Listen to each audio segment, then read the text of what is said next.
And we are live. Good day, my crypto friends. It's a pleasure to see you today. Today we are here with the tantalizing Thomas Cox, a wonderful EOS contributor, one of my favorites. And what we're digging into today is the crossover in blockchain between blockchain and governance, and why that's important, and why I believe in. I think that it's the next evolution in blockchain to bring it to more of the people. So we're going to get into that. I'll give you a brief overview of Mr. Thomas Cox here, and then I'm going to let him take it away. So what really impresses me about you, and why I'm so honored to have you on the show here, is your background is so interesting. You worked at Oracle, and you were highly involved in the technology scene, but then you also were involved in politics, and you went up to Oregon, and I've heard you called the Oregon's Ron Paul. You were a libertarian candidate up there, and what was important about your campaign, and what I appreciated about it, was that as a libertarian, you had a certain set of views and thoughts on ways that you could positively affect society. And throughout the political process, you didn't turn those over. You continued with those. I did work at Oracle starting in 1989.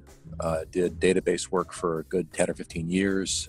Pivoted over to management consulting because I realized that technology only succeeds when the teams are working, and we kept, struggling with, people would bitch about it's the technology's causing us trouble. What, dude? It was Fred and Barney won't talk to each other, man. That's the issue. But none of us would say that because it's like, we're engineers. You don't do that.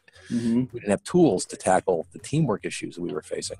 So I thought, man, it's tantalizing to have this, frustrating to have, a project struggle for issues that you don't feel equipped to address, which for us were leadership and teamwork issues. And I thought, man, I have a bachelor's in psychology. Maybe I should dust this thing off and go after this problem because, databases are simple by comparison. And I've been doing it for 10 or 15 years. They're getting kind of old. It's like, another inventory system. So around the time I started working for IBM, I pivoted over to a career where I ended up being an interim executive and teaching leadership. Discovered I didn't know the first thing about it, which was humbling, and which then allowed me to actually finally learn some things. And it was in that same window of time as I was pivoting away from technology and facing my own need to understand leadership better when I ran for governor in 2002. And the thing about running for governor is people will pay attention to you in a way they won't if you're the libertarian candidate for almost anything else. Attorney General, Treasurer, Secretary of State. Like, people don't pay attention to the major party candidates for those offices. Yeah. Governor, somehow, that's cool. It's got a cool name. Whatever.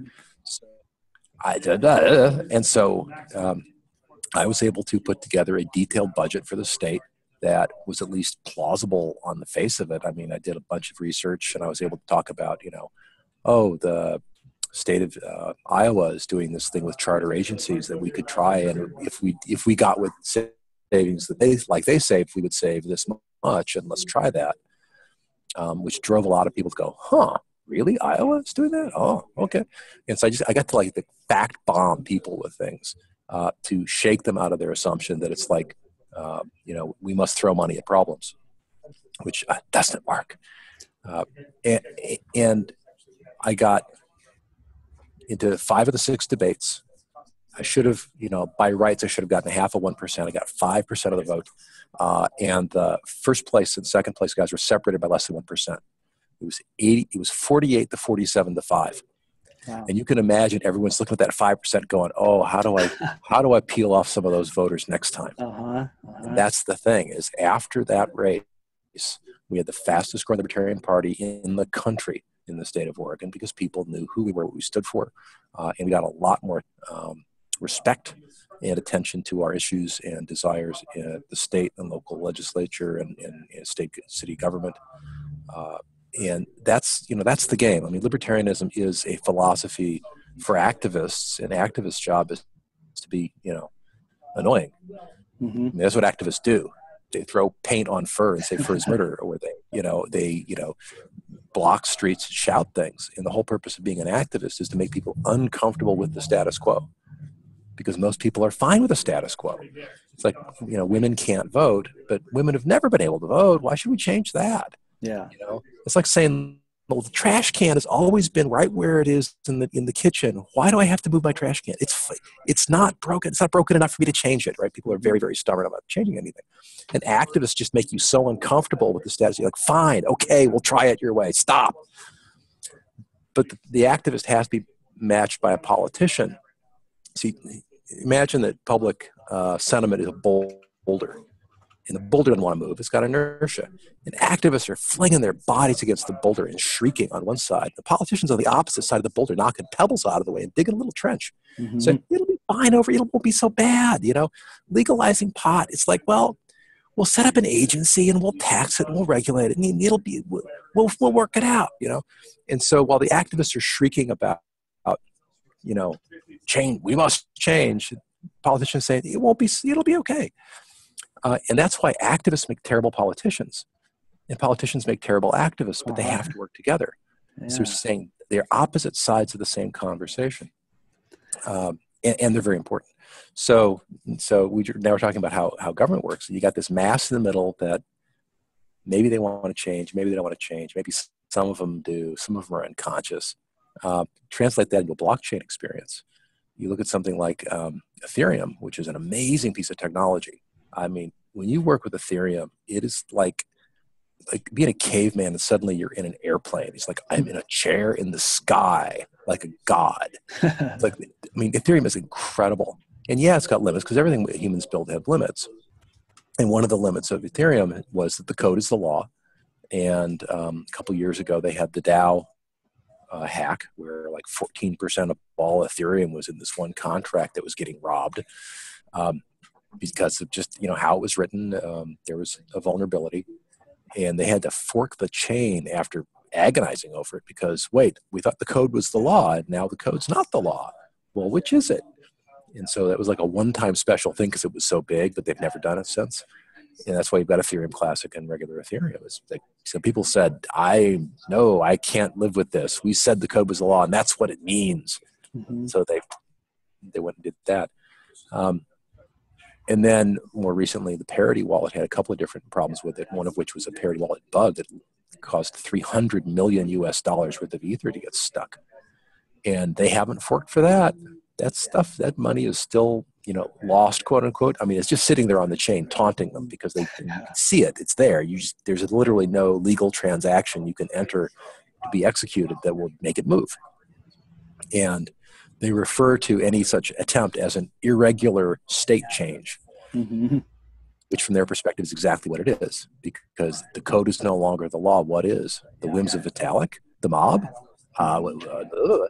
And so it's the inability, or the struggle, I should say, to make collective decisions that is a huge challenge for blockchains now. I mean, we've gotten over earlier challenges like they don't exist, or you know, Bitcoin isn't accepted. Well, now it's accepted. They do exist. Now Ethereum does amazing things. So what's the next? Having solved old problems, we create new problems. What are the new problems? Well, the new problems have to do with collective decision making. Who are the stakeholders? How do they decide? What are the limits of their power? And those are great questions. And humans have been struggling with collective decision making since the first, you know, tribe had a decision to make. You know, and it's like, well, shall it be the alpha male hits people until they agree? That's monarchy. Should we sit around and talk about it for a long time? That's, you know, democracy / mob rule. Shall the elders decide? You know, the elders all like that. And within theory, we know something. But having a system is important, and it's hard to set up, especially when you're in the middle of a dispute already, because anything anybody suggests is going to be viewed as, well, you just suggest that idea because you'll win. What about my interests? So how do you create fairness? I think the answer is you created your system of governance at the inception before you write your code. You've got to decide what's going to be the theory of change. And so I'm active on the EOS software system. And we've got a theory that says that token holders own the chain, that when you own tokens, you own a pro rata share of the chain's resources for bandwidth, for CPU. You don't burn up tokens to use those things. You stake them. You say, hey, I own, you know, 1/1000th of 1% of all tokens, and I want to use some CPU right now. and most other people are asleep or not using any. And so, if I stake 2 tokens, somebody else stakes 4 tokens, they get twice as much CPU as I do of what's available. And then if I don't ask for it, he gets all of it. And so you can see how the system can balance the competing needs using a property model and property rights, which is kind of an exciting concept. And then when you're done with CPU, you unstake the tokens. They become liquid again. You can sell them, transfer them to a friend, whatever. And the token as the unit of ownership, you end up voting much like we do in corporations. It's 1 share, 1 vote for General Motors or Nike.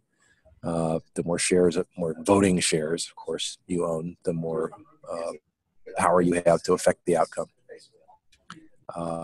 Okay, cool. And that does mean we have a plutocracy because the people with more money have more power, much like the rest of society, I suppose you could say. But it's deterministic, right? I mean, if there were a DAO hack or a parity wallet bug for us, we have these 3 elements. We got the legislature. I just mentioned the token holders can vote on policy. We got block producers who are elected by token holders who have all the executive power and actually have superpowers to do all sorts of big changes to the chain. But they're only permitted to do it if the legislature votes for like a state change, or if an arbitrator in a specific case rules in a certain way. So for the DAO hack, somebody might say, my DAO contract's out of control. Please stop it. Make it stop right now. Freeze it. You go to an arbitrator, get an emergency order. Block producers would just block the transactions in and out of that account until you could sort out what the heck is going on. In the case of the parity wallet, you could just say, I have here the Ricardian contract for my smart contract. And the Ricardian contract, of course, is the English language version of whatever your smart contract code says. But in the English language, it says what your intentions are, because you can't say that in code except maybe in comments. So the Ricardian contract, which you digitally sign, does not say, please destroy my money. Yeah. And so you could go to the arbitrator and say, this is not what I agreed to. Yeah. And the wallet author could say, totally true. I didn't intend that. That's not the correct behavior for this code. And what that allows you to do is let the intention of the code outrank the actual execution. So it's not the code is the law. The intention is the law. But you have a process through arbitration to do it in an orderly, methodical way that people can feel comfortable and safe about. Yeah, and that's also a huge improvement over the contract law we have now, where the intention doesn't matter so much, whereas, you have this long, convoluted thing. Well, I'm not going to promise that we're not going to have some convoluted stuff. I mean, it's humans in dispute, and we're going to have rules of dispute resolution. There's going to be an arbitration forum and an arbitration rule set, and someone somewhere is going to say, this isn't fair, because how they understood it and how you understood it are 2 different things. It's like, can't fix human nature, man, but at least I can keep the blockchain safe. But this is that step where human nature now has a tool to it's not going to fix it, but maybe this tool can improve it or streamline it or make it more visible. Help mediate this somehow. Because we've still got all the benefits of blockchain. We've still got, it's multiple block producers running in parallel, duplicating each other's work. So we're highly fault resistant. It's heavy encryption. We have private key recovery now, which is nice.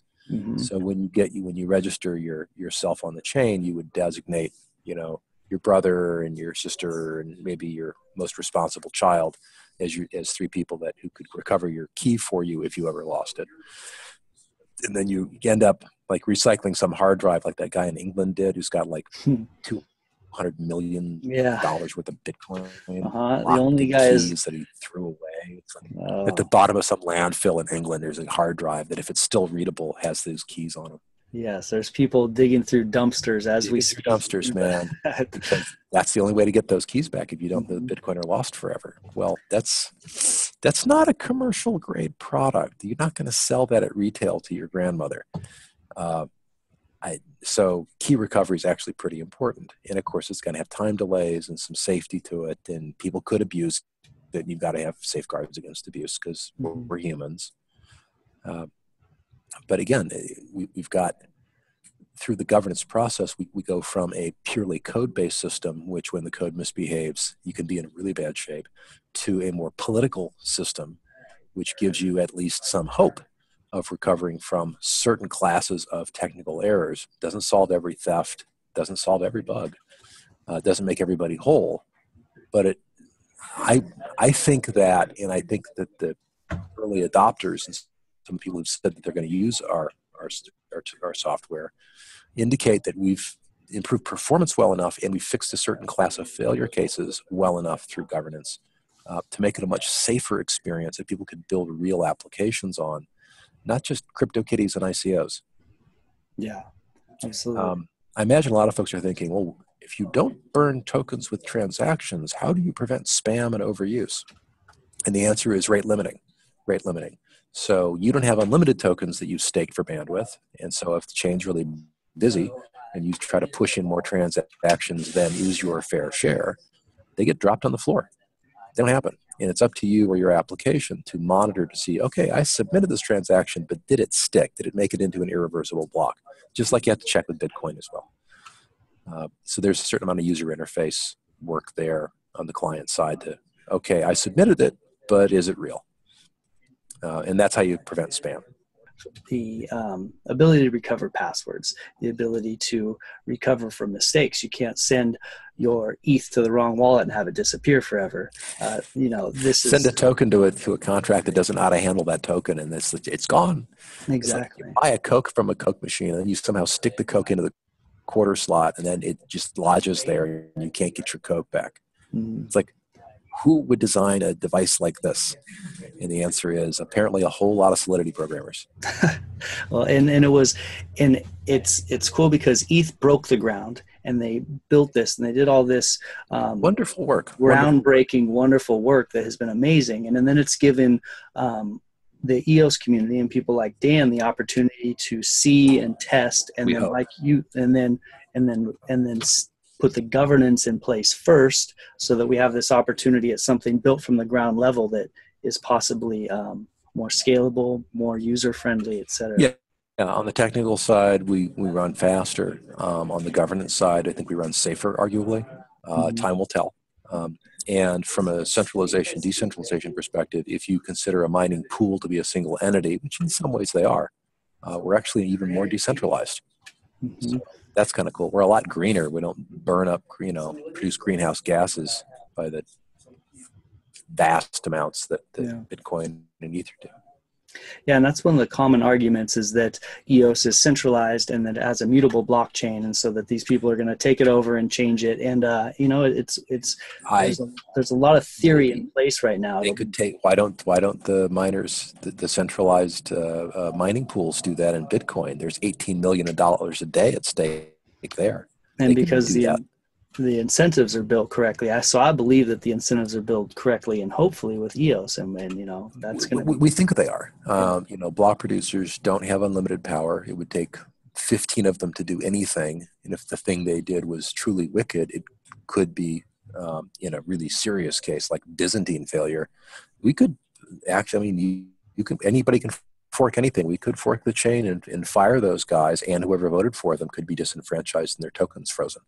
Yeah. So there are, they're sort of like way out on the edge cases, but they are cases. There are defenses. You don't want to have to use them. Yeah. But the defenses do exist against certain pretty significant attacks, more so than I think folks want to give it credit for. Mm-hmm. So, if it's true that centralization is an issue, why are the mining pools okay? Maybe they're not. And if centralization is not that big an issue, then why are we even talking about it? And if 21 is, too few, well, how about one? Why is, Facebook is super centralized. They've got one person to kidnap or torture or blackmail. So why is Facebook still operating? Oh, maybe centralization is not the, kidnapping and extortion, or maybe edge cases beyond edge cases. Well, again, we will find out. I don't know. I'm dubious, but my dubiousness doesn't prevent reality from unfolding. Mm-hmm. Mm-hmm. Yeah, and this is. It swung so far to let's decentralize everything, and then and it's highly effective. Bitcoin and Ethereum are extremely secure. I actually read something intriguing about Not that fast. Now, one fellow wrote on Medium a very persuasive and interesting post suggesting that, he really does think that Ethereum is way safer, way more secure. So his plan is to run transactions on EOS and then periodically do inter-blockchain communication and post the state back over to Ethereum where it's immutable to his satisfaction. Mm-hmm. And I suspect that after a few months, he's going to find that that's a waste of time. He could just run EOS fine. But maybe he's not. And that's a really clever and interesting way to use the strengths of the two chains to your advantage. Yeah, that's it. And once the interchain communication becomes more straightforward, and once the ground has been broken more on that, there's going to be a lot of interesting ideas that I could see popping up.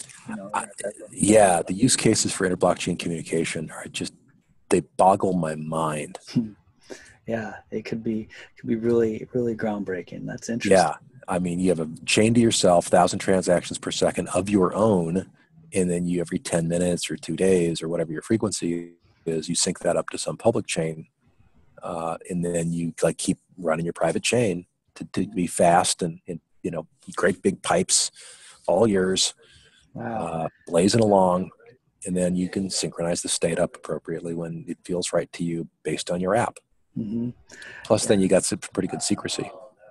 Yeah, that's an absolute game changer when that comes about. And it's interesting to think about what I keep hearing these interesting use cases that I can't talk about yet. Yeah, I know. Some I can. Yeah, it's amazing. So, in a bigger picture thing, this is a personal question I wanted to ask you because it's we're in such a groundbreaking time and so much is changing, and I just can't get over this thought of the initial Constitution for the United States being written, and these group of people coming together, sharing ideas, writing this down. Well, yeah, people who've been in government before, most of them had been elected to run their states or run their colonies. That several of them had written constitutions previously. Mm-hmm. They'd written the Articles of Confederation previously. So this was like their third or fourth draft. I mean, they were working off of a pretty good experience base, and it was still groundbreaking, and it was still, it's still to this day is transcendent. Absolutely. And I wonder what they were at that point thinking about the longevity of what they're writing, what it would be in the future. And so how long can this last? Yeah. And so I compare the time and what you've put into writing with a big community, this EOS Constitution. And have you had those thoughts have you thought of how long could this last? What if this is around 500 years from now? Well, COBOL will be around 500 years. Bitcoin will probably be around for 500 years. I don't think that my constitution or the constitution that I helped to draft is going to last in its current form necessarily all that long. But I do think that it's based on enough good principles that its foundations will last as long as the chain does. I mean, we've got property rights in there. We've got the requirement for non-fraud. No use of force and fraud. I mean, fundamentals that humanity's recognized for thousands of years and that were articulated in the 1700s by a number of French, English, and other philosophers that have been the foundation for the greatest advances in human civilization. In the rights to private property, the right to due process, the rights of individuals in the face of group pressure, all tremendously important.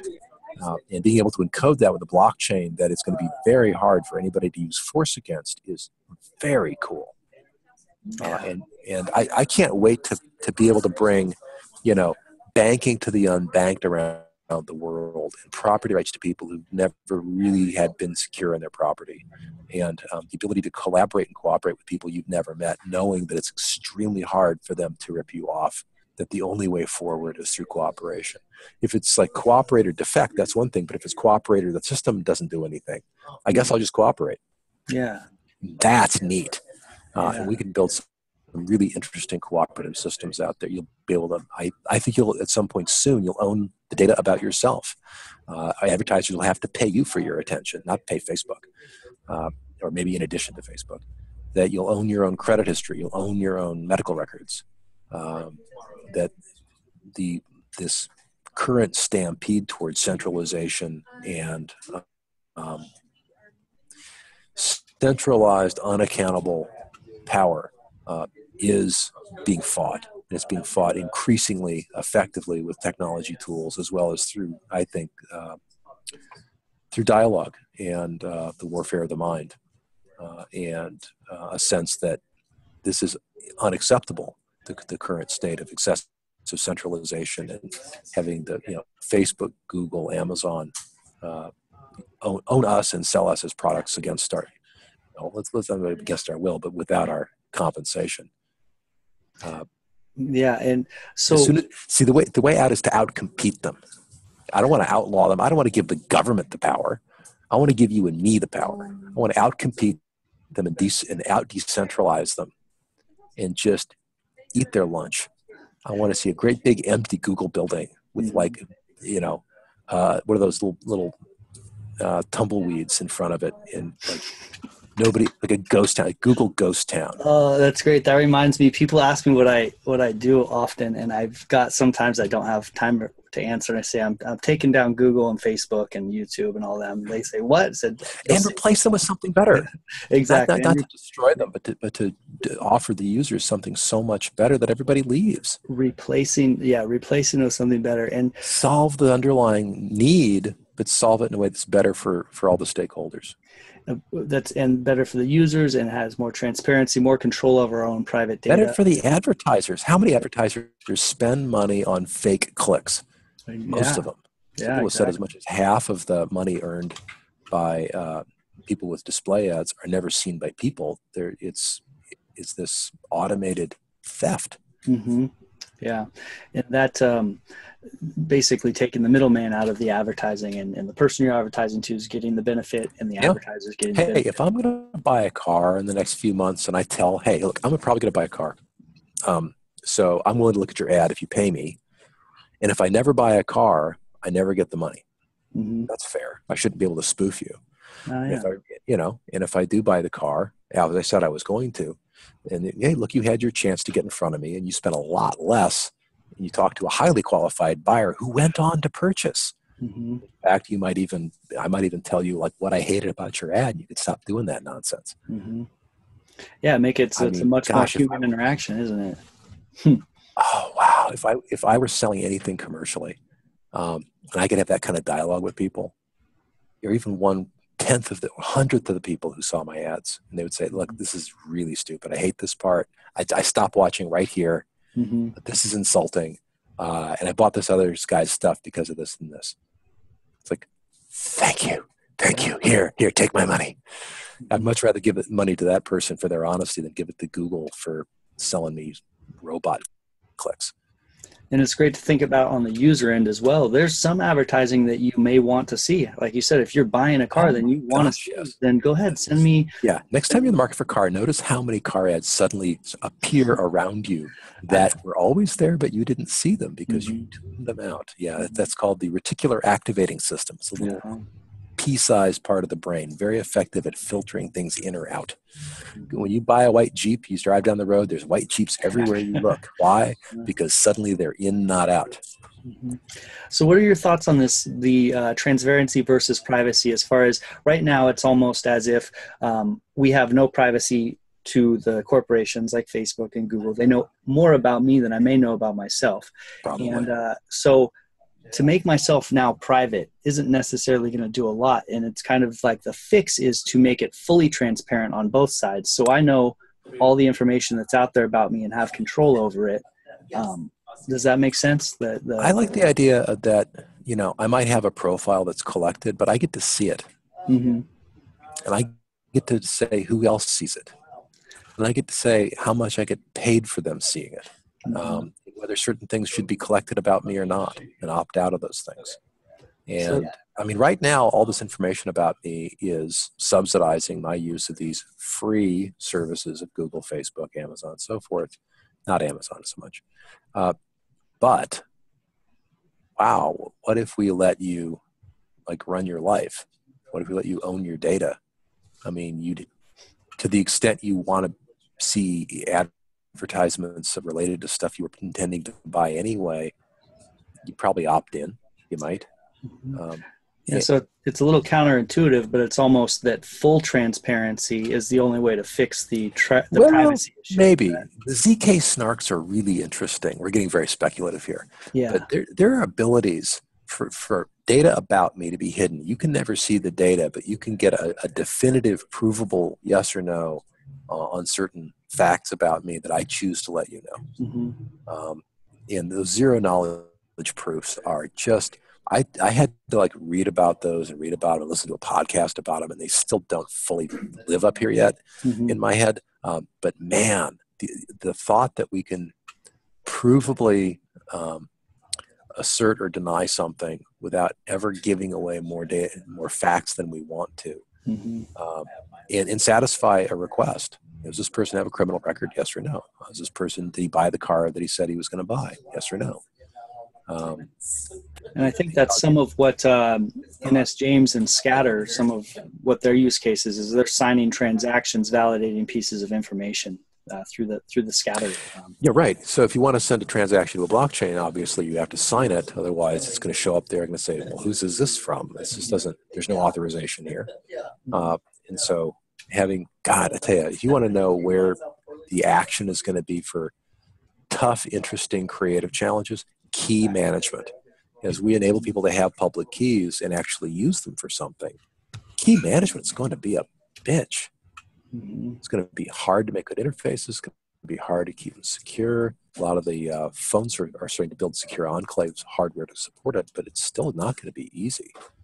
And it's going to be an interesting challenge area, and whoever can make some good progress on that, I think, is going to do humanity a lot of good, and also get a lot of love. Yeah, absolutely. Maybe some money to be made there. NS James, I think, has done amazing work on that front. Yeah, he does. He has, absolutely. You know, he works in his spare time on that. He has a full-time job. Oh, does he really? That's amazing. He's doing all that. Yes. He does all this in his spare time because he loves the EOS project and he loves the community, and he's also really, really good. And I imagine it's relatively easy for him. He's up. That explains why he's up at all hours of the night. Crazy hours, yeah. Doing amazing, and such a contribution.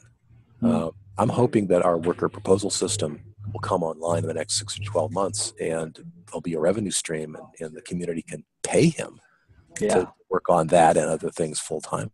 Absolutely, man, I'd love that. And when that worker proposal system comes online, it hopefully can attract more high quality developers like him. Absolutely. Friends like, hey, I get paid now.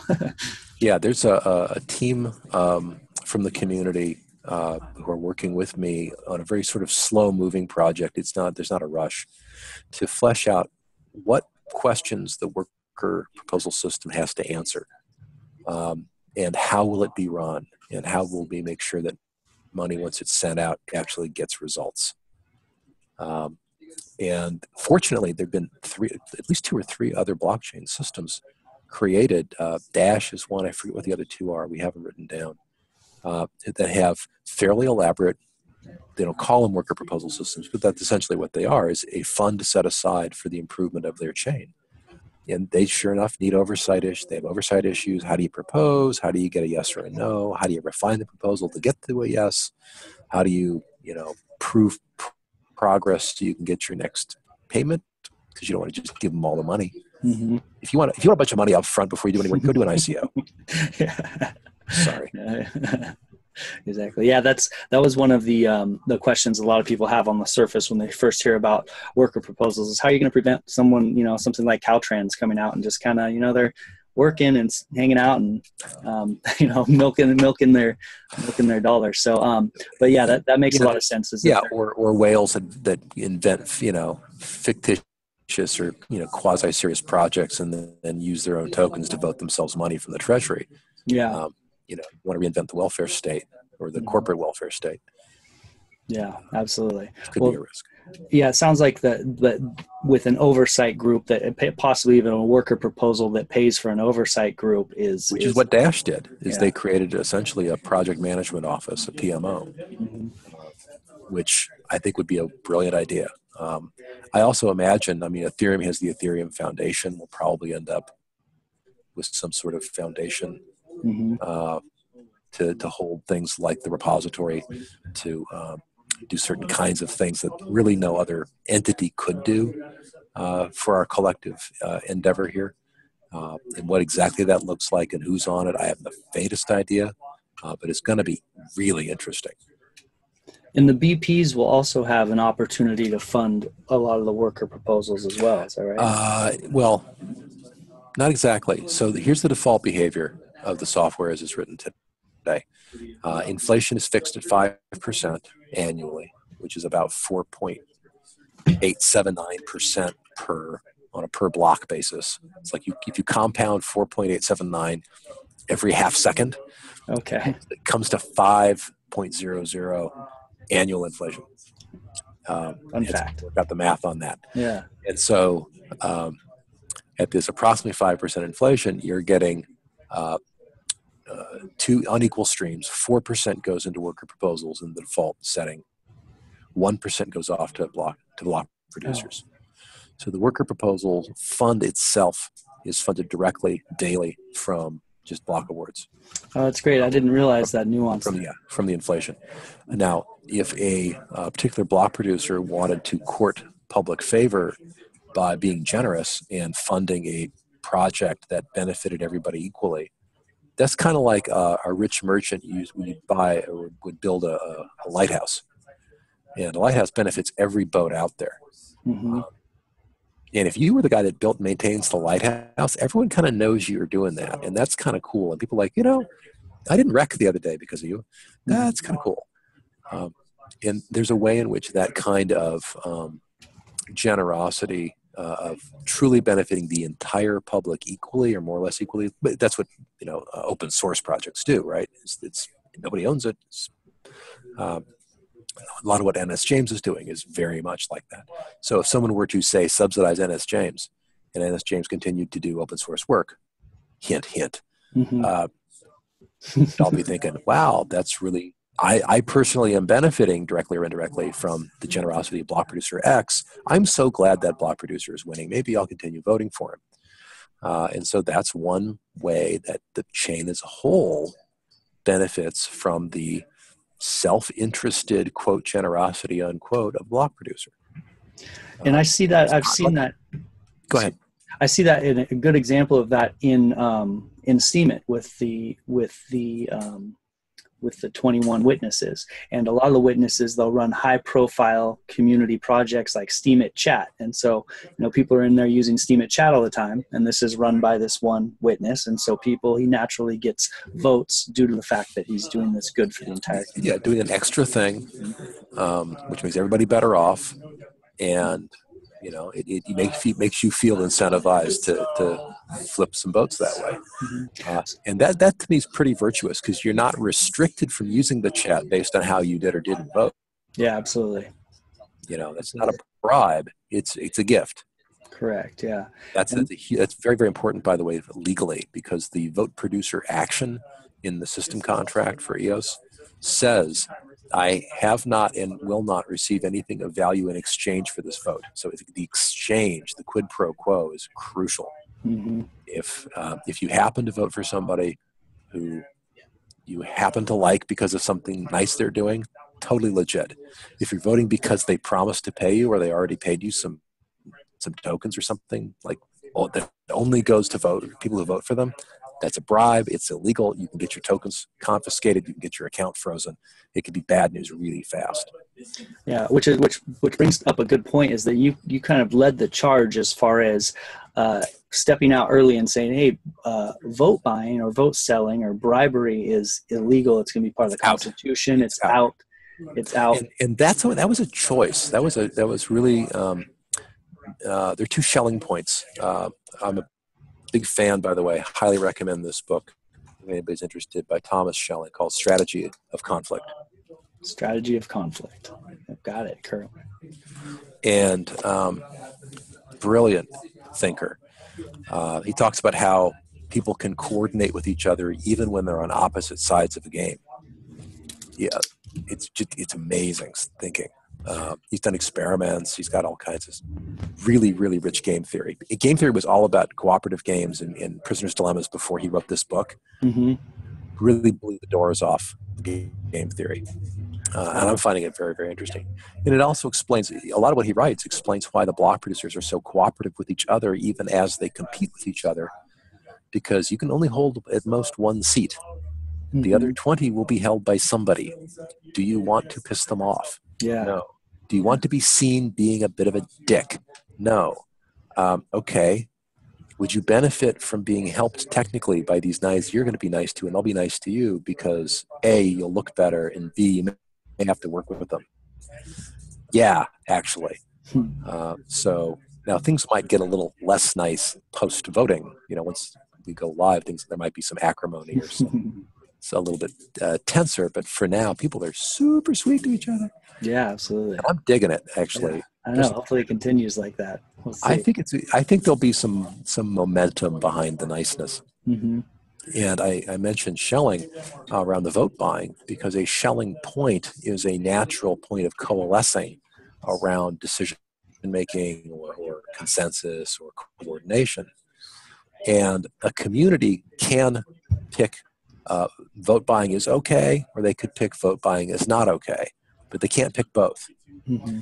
And we were sort of in the middle of picking both. Where like a lot of folks were beginning to advertise on their block producer websites and marketing pages, we'll pay more for your votes than anybody else will pay, which is a normal thing to say on Lisk or other proof of stake chains that involve voting.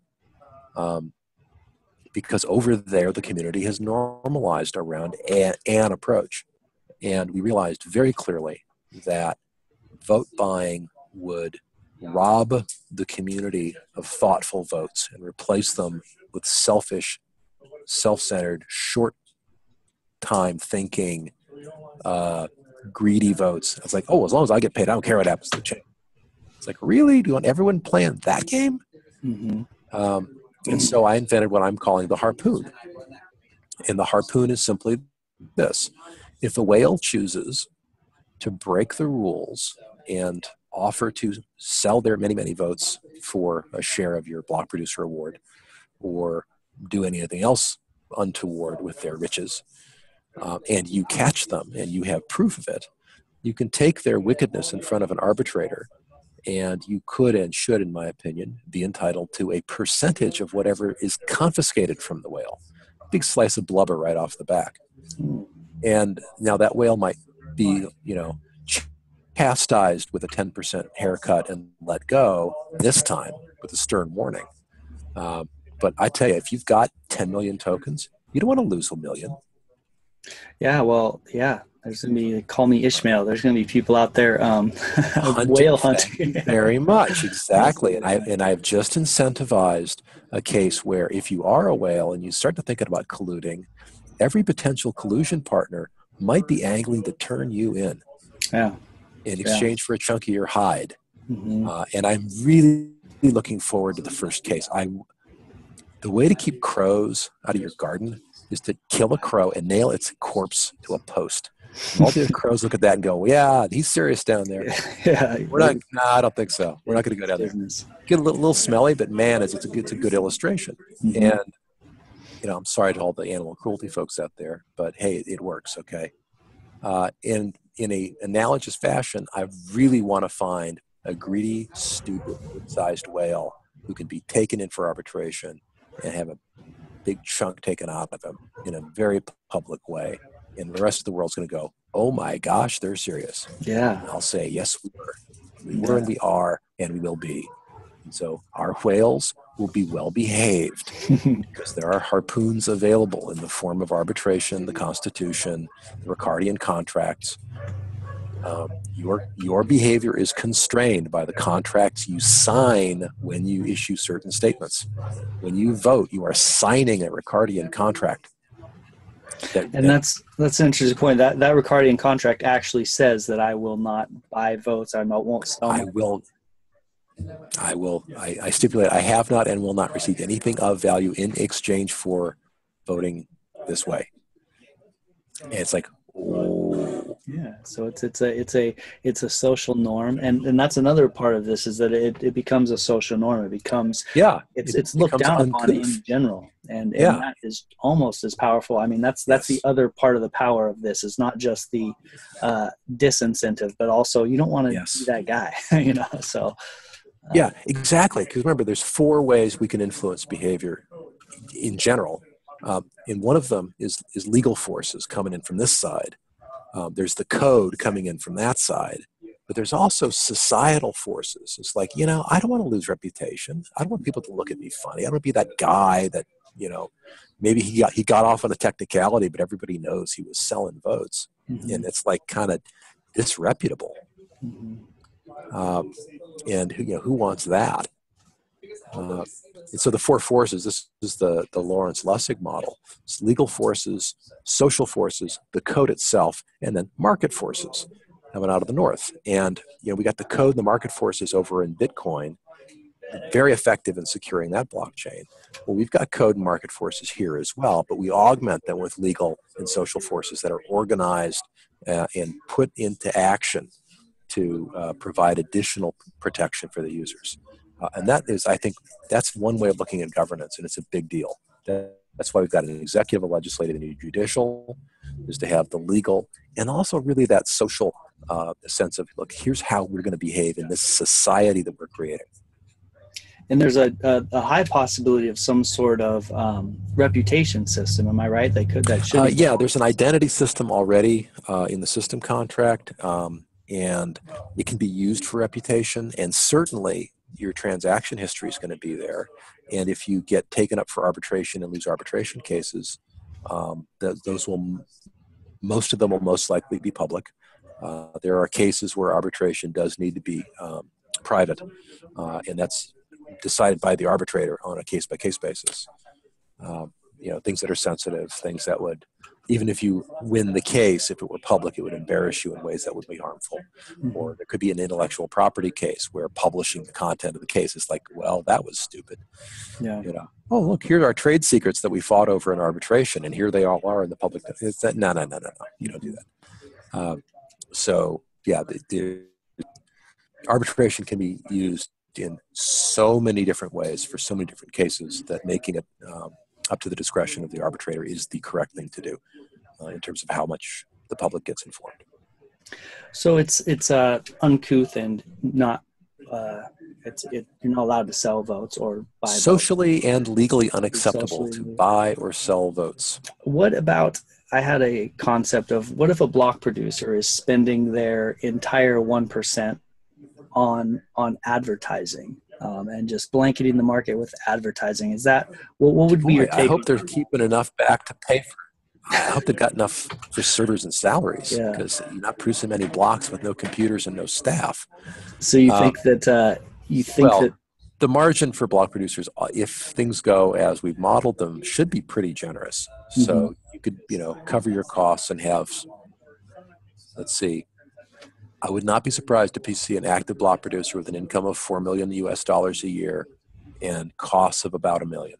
So that'd be $3 million to play with, pay off their debts or their borrowings or whatever, advertise, market, give NS James a stipend, contribute to the EOS Foundation, do other, socially beneficial things.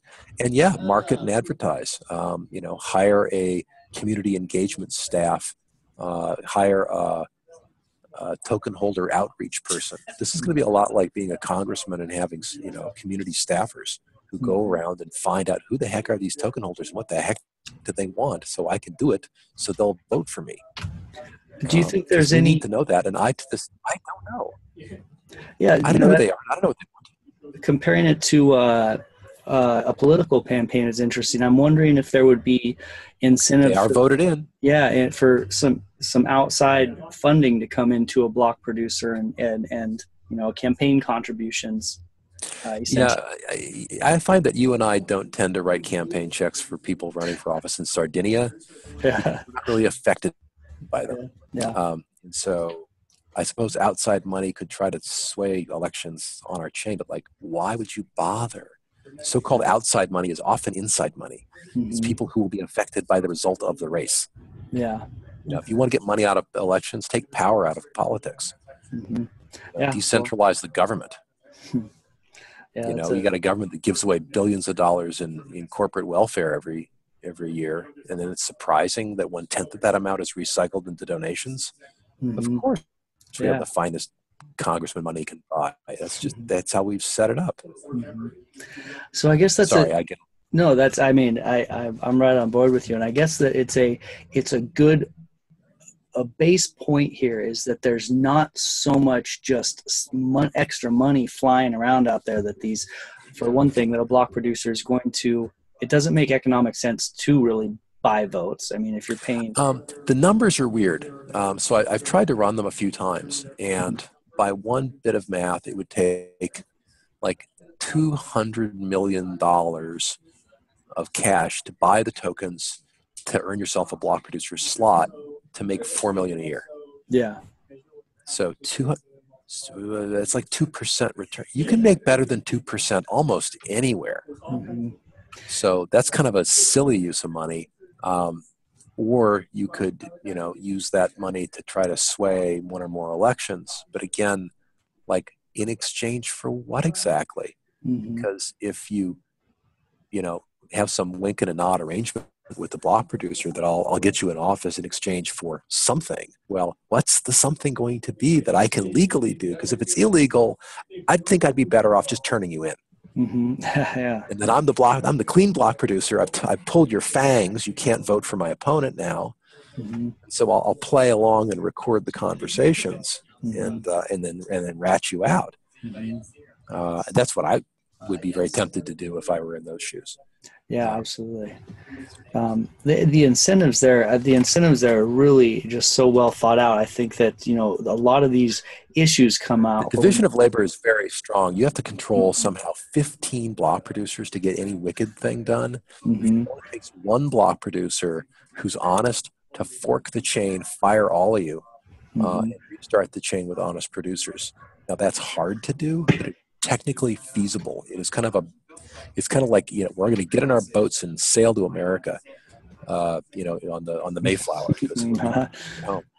It's a big deal. Yeah. I'm not saying we should do it trivially, but corrupting 15 or 16 block producers is not trivial either. Yeah. So if the nuclear war happens, the nuclear option is the option. Okay, yeah, you fork. Prior to that, what does corrupting 2 or 3 block producers earn you? They can't do anything. Yeah. So you're spending your money for nothing, and you're putting yourself at wild risk. I'm not saying it won't happen. I'm saying I don't get it. Yeah. And maybe reality will teach me. So we'll see. Meanwhile, we've got 1,000 transactions per second approximately. We've got half-second blocks. We've got self-describing interfaces. We've got a long list of people wanting to develop on us. We should be accumulating better and better developer tools on a daily basis. So I'm very optimistic for the long-term future. And also the ability to port over from ETH over the span of maybe a week or so. It's unclear how long the snapshot will take. Oh, one thing I want to mention about governance and the evolution of blockchain. Right now, if you wanted to upgrade Bitcoin, you can't. Like SegWit. And block size increases. It's like, they just don't want to do it. Or Ethereum, you can do it, but it takes months or years because you don't know how to make collective choices. But it's possible, and I think it's likely, that we can be adding features on a quarterly or annual basis like clockwork if we can persuade the token holders to vote for it. We've got a way to make the decision. And having made the decision, we have a method for enacting it that's non-forking. That's a big deal. And having a blockchain that can evolve rapidly because you've got governance to make the decisions and to get the clear yes or no. And so that even people who say no say, well, I lost the vote, but it was a fair vote. Okay, fine, I'll go along, which we do with elections all the time. I think that is a competitive advantage that is just, it's a hint. It's a hint. I think we will out-evolve Ethereum because we can pivot faster, we can add features faster, we can make changes faster. And that's a huge deal. Yeah, I think that agility is a huge deal. I wanted to touch on two more things here. Sure thing. One was about the block producers and Bitfinex announcing their candidacy as a block producer. What are your thoughts on that? And then, go ahead.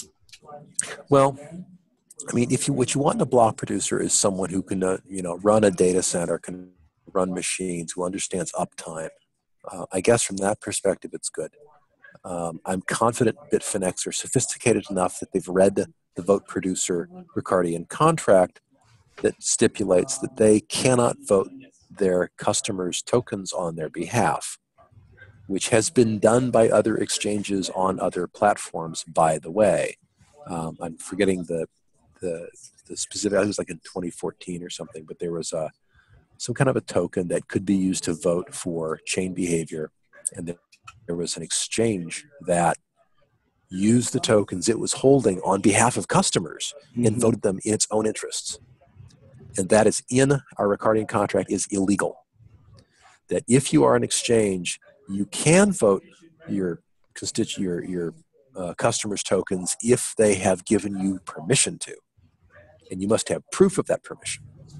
In which case, you've been named as a proxy, and that's fine. But so my thought was, but I think we may have answered it, was that say Bitfinex wants to offer you some sort of incentive to proxy your vote to them. Like say they will give you half price trading, but then you're receiving something. No. So no incentives.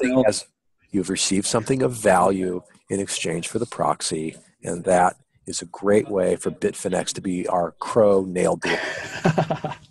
Okay, that's wonderful. That's a good answer to that question. Yeah, I'll have to make sure that the proxy contract makes it very clear that I have neither given nor received anything of value in exchange for this proxy. Mm-hmm. Yeah, would be another important one.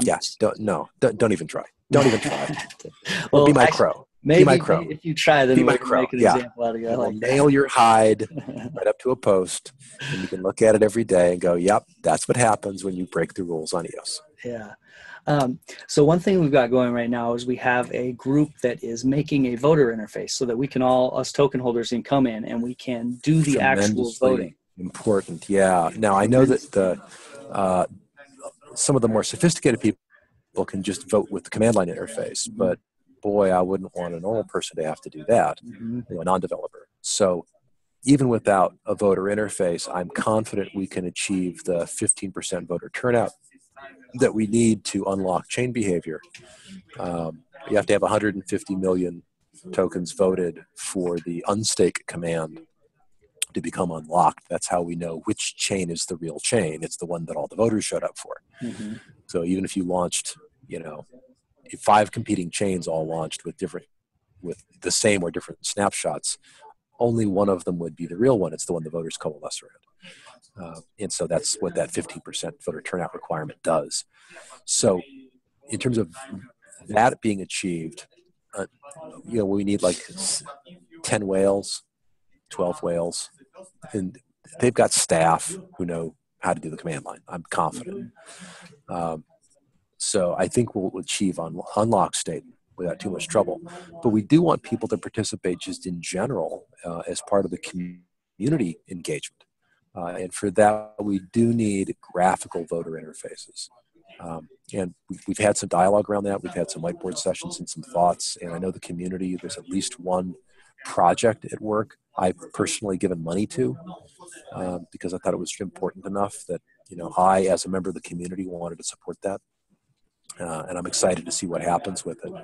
But it has to solve the key management problem, and it has to be transparent and fair, because I think a voter interface that unfairly disadvantaged any block producer would violate community norms and would be seen in a very dim light. Fortunately, the folks on this particular project I'm thinking of have a reputation for fairness and honesty, so I'm not too worried. Yeah, absolutely. And there's the thought there is that the smallest difference in how the information is portrayed, like I mentioned in the notes, was that user interfaces can really tweak behavior. Yeah. And so the question is, like, how do they make sure that is such a fair user interface that one block producer is not going to complain that, you know what, we were 5th on the list. And yeah, it makes you, how does that work? It makes one guy glad he called himself, AAA block producer, and the guy who called himself Triple Z feels like a clown because he's at the bottom of the list. Some sort of randomization might be important. I'm not a user interface guy. I'm like the worst person in the world to ask this question of. Yeah. But, I think that the block producers themselves will probably be very vocal if they feel that it's not fair. That's true. That will help it be self-regulating, won't it? The interface designers will certainly I imagine they'll feel some pressure to meet the community in the ground of fairness and fair play. I've said before, and I'll mention again, I think one of the first questions a voter should be asked is, what is the maximum number of block producers you would like to vote for inside of a given jurisdiction or geography? Set a number, and probably a number less than 7, because that would mean 7 in one jurisdiction could make things awkward for the chain. 6 or fewer, it's easier to recover because you got 15 outside. And let's say you picked 6. Okay, then you're probably going to only allow yourself, having done that, the interface should say, okay, so here are all of the block producers in China, pick 6 or fewer. And then, okay, here's the next geography until you get your 30 votes allocated. And do them in a random order or alphabetic order or whatever order you like, Africa first and Asia second or something. Yeah, that makes sense. The geographical distribution is one of the most important. I think, we've been hammering on that. I think people get it. I think voters get it. I think that's fair. I know that a Chinese domiciled organization could easily create a presence in another jurisdiction and quite fairly, because if your server's in Poughkeepsie, as far as I'm concerned, you're in Poughkeepsie. Right? That's where the physical laws. I view all blockchains as being like kind of like gossamer on top of tent posts, and the posts have to hit the ground, but the chain is up above the ground. It's in this virtual space, but the block producers have to be anchored in reality as well as holding up that cloth. And so, you have to follow the rules of your jurisdiction, which is why jurisdictions are important to us when we think about block producers. I know one guy who refused to operate a block producer in a particular jurisdiction because he thought that the prosecutors, the legal system, the prosecutors there were untrustworthy and likely to manufacture evidence to get convictions. He felt he'd seen that with other people, and he just didn't trust them. He says, I don't trust him. What can we do? And I said, I don't operate there, would be my guess. And he up and picked another location for his servers for that very reason. I think it was a great idea. That finding a place to house your server and to claim as your physical geography for your server is crucial. The question is, how long do people have this bigger picture theory in mind of wanting to distribute the block producers? It's easy for us to realize how important it is now, but say 5 or 10 years down the road and everything's just run so smoothly, and all of a sudden, not a big deal. Music to my ears. To my ears. Tell me another one. I love it. I think that we're always going to see the biggest holders, hopefully, being the most thoughtful, because they've got the most to lose, the most at stake, if you will. And I imagine that there's going to be, some sort of consumer reports, assessment of, health of the blockchain. It's like we're getting a little concentrated in Tasmania. We're up to 5 in Tasmania. I'm just picking on the Tasmanians here, or something. And we, really got to watch out for that. I think the community has to take responsibility for its own safety and its own health. And if we don't, we'll suffer the consequences. Well, and that's a beautiful thought. Bigger picture is that in this movement, a lot of it is about personal responsibility and about taking care of ourselves and about making our own decisions and about humans being morally accountable for the decisions they make. And the government is there not for those decisions. It's not there to take care of us in those ways. Not to take your decisions away from you, but to protect you from the ill actions of others. Yeah. To the extent that that's possible to do. Yeah. So Yeah, so that longer term, that's interesting. So one of my final questions here is a bigger picture, and it's more of a personal question for you. I wanted to know what the kind of most interesting difference culturally that you found, because you've been creating this constitution that's attempting to bridge gaps across the globe, and there's got to be some situations where in the United States, we think, oh, this is just normal. This is, of course, this would be in the Constitution. Then you kind of put it out there and bounce some ideas, and then there's other places that say, "What do you?" That's so. What was the number one? I wish I'd kept better notes. Gosh, several. Well, I'd say probably the vote buying one. Okay. And it was interesting because it wasn't that culture X was all about we buy votes here. Stop that. Mm-hmm.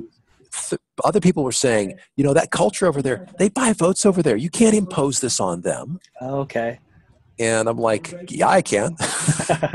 They can vote it out. I mean, the community decides what constitution it adopts, but my draft, I can bloody well say that and take a hard stand on it and advocate for it because I think I feel so strongly about it.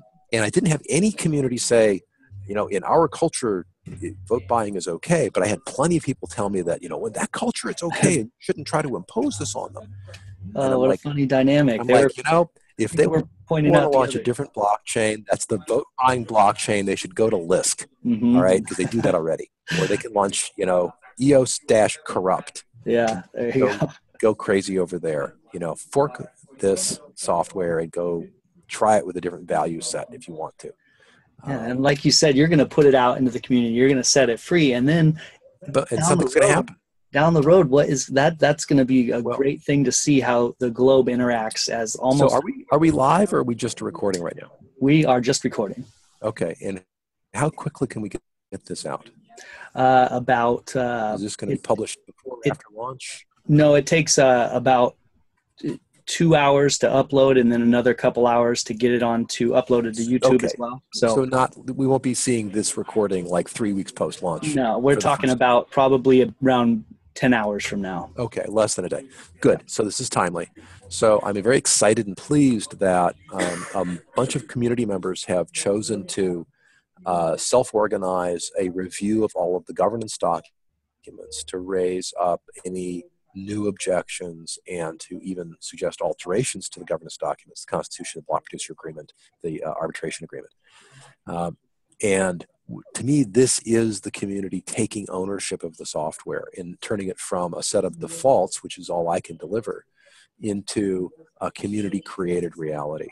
And even if they only change one comma, it becomes the community's creation at that point, and it's crucially important, right? There's no person on a white horse going to come ride to the rescue. The community must own the process. They must own the software. They must own the decisions that we are making collectively. We have to own these governing documents because once they start operating, they're very hard to change. And you better think it through and go, I'm willing to do, 1% cap on block producers and 4% into the working proposal and no vote buying and 21 producers and all down the road. And so, okay, that's what I'm signing up for because once it's started, it's going to take, we have to get the referendum up and running, which by the way is not in the default software on day one. We'll need a referendum program, and then it'll take a vote of the token holders to make any significant changes, and that's going to be slow and difficult compared to changing defaults pre-launch. So hugely important effort, and I want to give a hat tip to my friend Mao from EOS Real, who noticed this need, and he's like, "Does anybody else do this? I'll do it." Just jumped in there. I'm like, "Thank you. I can't do that because of where I work." And you can do it. And yes. So that's super. Right. And so anybody that's involved in that, yay you, please, get in there and read that and be part of the vigorous debate. And even if your perspective isn't the one that shows up in the software initially, there's still the amendment process. And collectively, we have to agree to disagree and commit, as they sometimes say. It's like, I think we should do a passing play. Well, it's going to be a running play. Well, you don't then just like go and do a passing play by yourself while the other 10 team members are doing it. Yeah. No, okay, we didn't go with my call. I will disagree, and I will commit to support the group decision as best we can. And if it turns out I was right, I will contain my glee, and I will not be a jerk about it. And I will help draft the amendment to put it back the way I said all along that we should do. Yeah. Okay, that's how we're going to play this. All right, we're going to be good citizens, and only slightly snarky. A little snarky. You got to keep it interesting. A little bit, it's okay. A little bit's okay. You got to have fire. You got to be able to nip each. Yeah. Hey, you can be the best pack mate in the wolf, clan, but you still got to be able to nip somebody if they need it. Yeah, absolutely. Not going to tear their leg off, but you can give them a little nip. Absolutely. That's the shift. My wife has to nip me occasionally, and I promise you I deserve it. Yeah, I deserve it, and it's more than occasional. She's got to keep me in check. That's good. We need that as a pack. Healthy relationship. Yep, as a pack, we need not that. all Absolutely. Candy. Not all unicorns and rainbows, huh? Yeah, I agree. Not in my life. So where can people, like you're saying, this is a time to, my crypto friends, time to step up and contribute personal responsibility. That's part of what EOS is about and what the crypto community is about. So where can people live a fulfilled life, I think, is to take responsibility, starting with yourself. Yeah, I think that's a great point. It is part of living a fulfilled life, because when you're taking responsibility for yourself, all of a sudden, I don't have anyone to blame, and I'm making my own decisions. It means that the learning loop is really small, and it's right in here. Mm-hmm. Yeah. It's like, I contributed to this. I can change my behavior. I can change my assumptions. I can change my habits with difficulty. This is cool. By being the author of my actions, I have agency, and I can make my life better. And I can focus my attention 100% on the one thing I can control, which is me, to the extent I have self-control. Yeah. And you're attaining that higher level freedom that people are always wanting there, huh? Yes, thank you. Thank you, Marcus Aurelius. So strongly recommend keeping an eye out for the governance channel and other channels where we're doing the discussing. Again, big appreciation to Mao and EOS Real for doing the heavy work of convening. They don't make the decisions. They're just doing all the work of organizing the rest of us and organizing some discussions and some conference calls and so on. So really appreciate that.